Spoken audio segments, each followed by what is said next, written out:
What would happen if the world started running out of oil? It's going to be very difficult to get gasoline for transport. Food is not going to be getting through in enough quantities to the shops.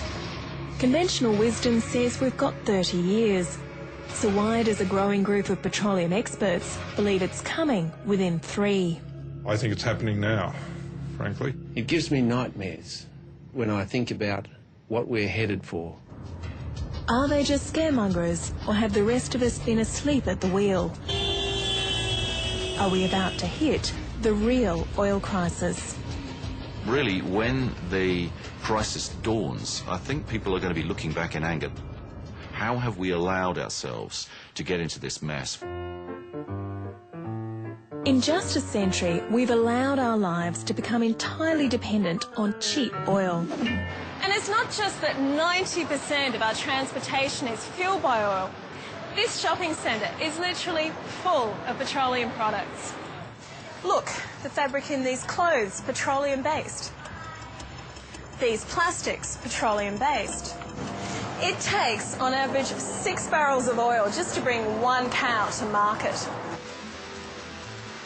Yet whoever stops to think oil is a finite resource.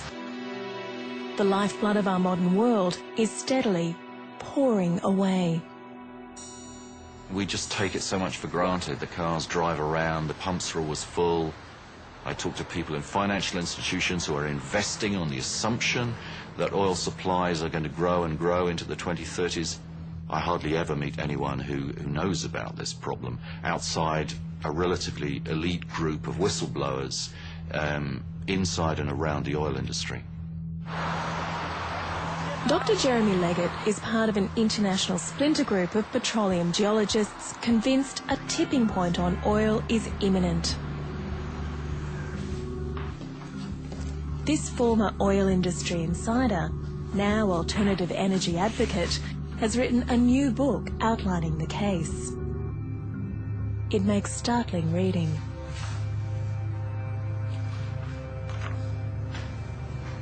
This graph traces world oil discoveries. Since 1965, the amount of oil discovered each year has inexorably plunged. Despite all our advances in technology.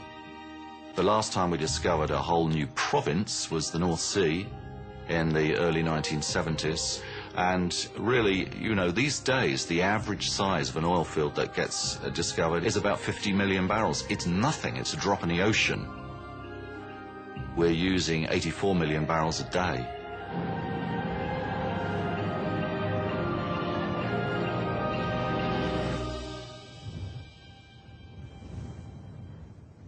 I've been talking to people who I know because of my past in these big oil companies, and they tell me there are no more big oil fields left to find.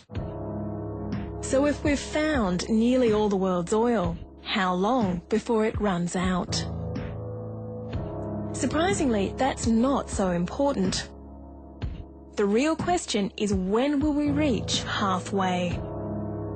It's known as peak oil. So what exactly is peak oil, and why is it so serious? That's what we're heading out to the West Australian oil fields to find out. My guide is a geologist from deep within the oil industry. Eric Streitberg is Managing Director of Australian oil company Arc Energy.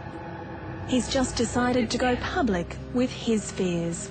The reason I feel strongly about this is that people don't understand the underlying causes of why petrol prices are going up and what the effect that that could have on our lives. Eric is about to show me what happens when an oil field reaches peak oil. The oil field was discovered in 2001 and it's now on full production doing about 6,000 barrels of oil a day, which is about 10% of Western Australia's consumption. Wow, 10%.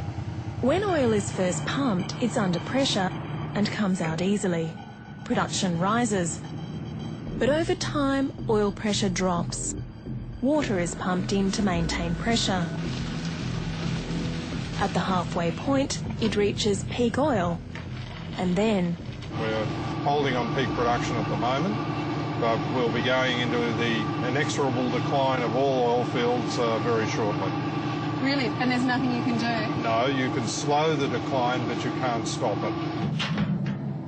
To ram home the point, Eric takes me to an oil field which passed peak oil in 1992. So yeah, this is what we're getting out of this old oil well. It's 99% water and 1% oil. All oil fields follow the same pattern of rise, peak, then fall, even if they encompass an entire nation.